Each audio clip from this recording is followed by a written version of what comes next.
고린도후서 5장 8절과 9절 말씀을 우리 같이 함께 읽도록 하겠습니다.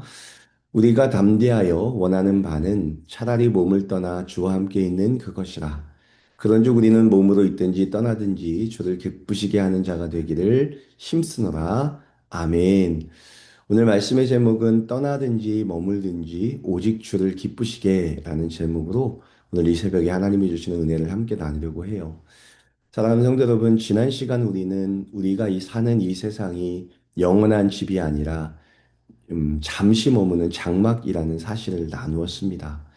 장막은 텐트와 같지요. 바람이 불면 흔들리고 시간이 지나면 낡아지고 추위와 더위를 온전히 막아주지는 못합니다.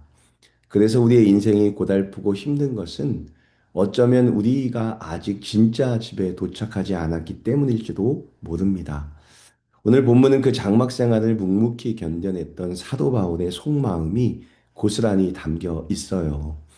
바울은 인생의 끝자락에서 혹은 죽음의 위협 앞에서 어떤 마음으로 오늘을 살았을까? 오늘 그 말씀을 통해 바울의 삶과 우리의 삶의 방향을 다시 한번 점검해 볼 수 있기를 간절히 소망하고 소망합니다. 8절을 먼저 볼까요? 우리가 담대하여 원하는 바는 차라리 몸을 떠나 주와 함께 있는 그것이라. 바울은 너무도 솔직하게 말합니다. 나는 차라리 이 몸을 떠나 주님과 함께 있고 싶다. 이 말은 어쩌면 바울의 인생이 너무 괴로워서 하는 말일 수도 있겠다라는 생각이 듭니다. 루스드라라는 곳에서 바울은요, 예수 그리스도의 말씀을 복음을 전하다가 돌멩이에 맞아서 거의 죽을 뻔합니다.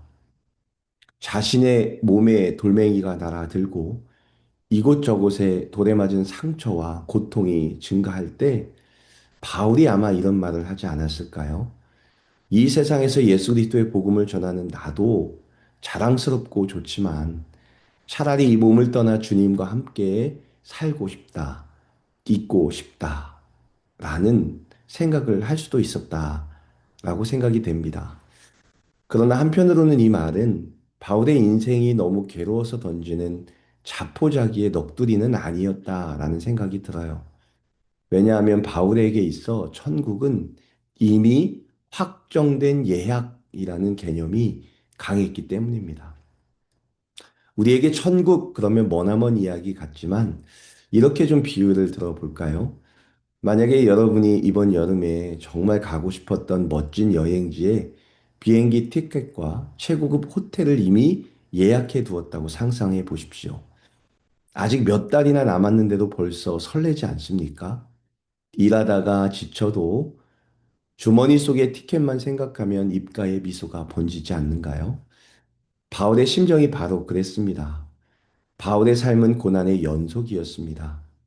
복음을 전하다가 돌에 맞아 죽을 뻔하고 굶주리고 배신을 당했습니다. 그런 그에게 죽음은 두려운 종착역이 아니라 고달픈 장막 생활을 청산하고 사랑하는 주님을 대면하는 최고의 여행의 시작이었다는 거죠. 그런 천국에 대한 여행의 티켓이 그의 주머니 속에 있었기 때문에 그는 천국에 대한 확신과 설렘으로 당장 눈앞의 문제에 함몰되어 그 앞을 내다볼 수 없는 고난의 속에서도 기뻐하며 살아갈 수 있었다라고 말을 하는 거죠. 우리의 삶에도 대입해 봅시다. 우리에게도 이런 천국에 대한 확신과 설렘이 있으십니까?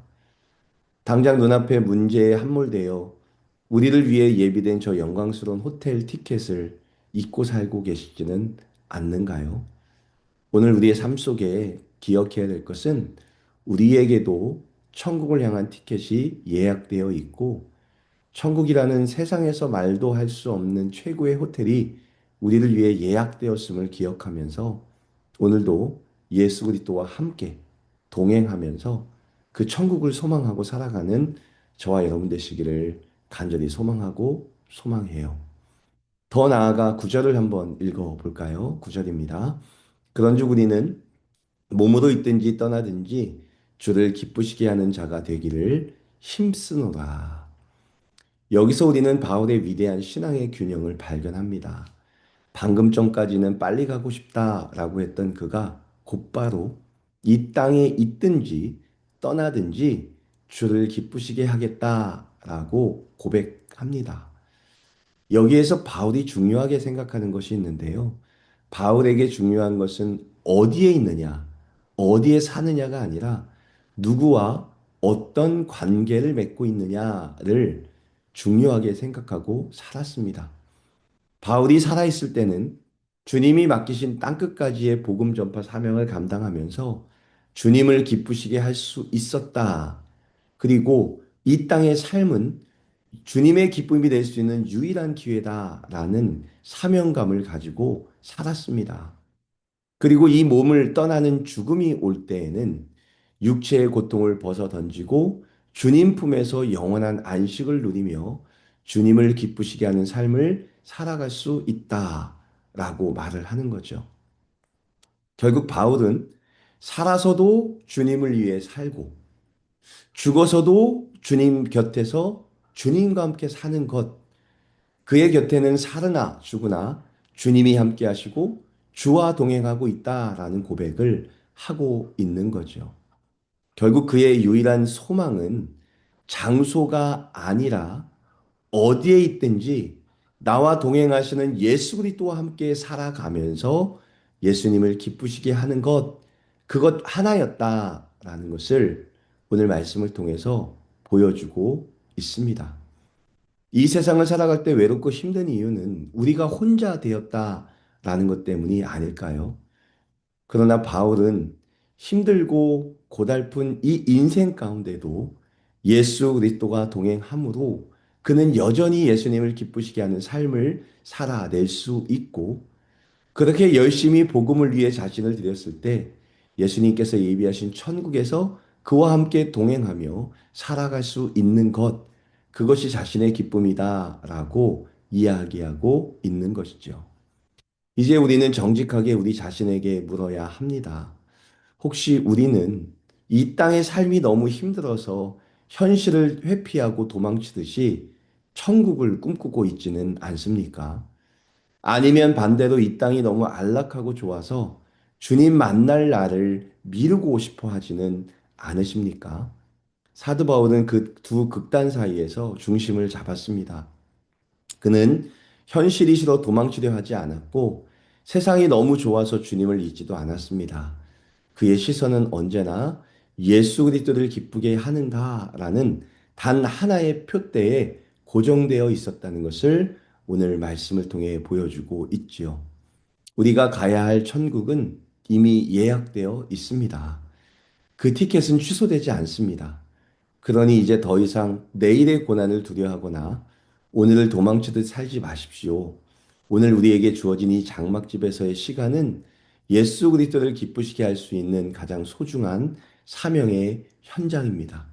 오늘도 나와 동행하는 예수 그리스도와 함께 살아가면서 그를 기쁘시게 하는 삶을 또 우리를 위해 예비하신 천국을 잊지 않고 천국을 소망하며 살아가면서 기쁨으로 살아내는 저와 여러분 되시기를 간절히 소망하고 소망해요.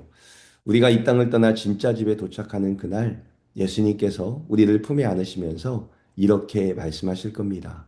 수고했다, 나의 기쁨아. 이제 나와 함께 영원히 즐거워하자. 이 영광스러운 약속을 붙들고 오늘 내 삶의 자리에서 예수님의 기쁨이 되기로 결단하는 저와 여러분 되시기를 간절히 소망하고 예수 그리스도와 동행하고 있음을 잊지 않고 느낌으로 또 함께함으로 경험하는 오늘 하루의 삶이 되기를 간절히 소망하고 소망합니다.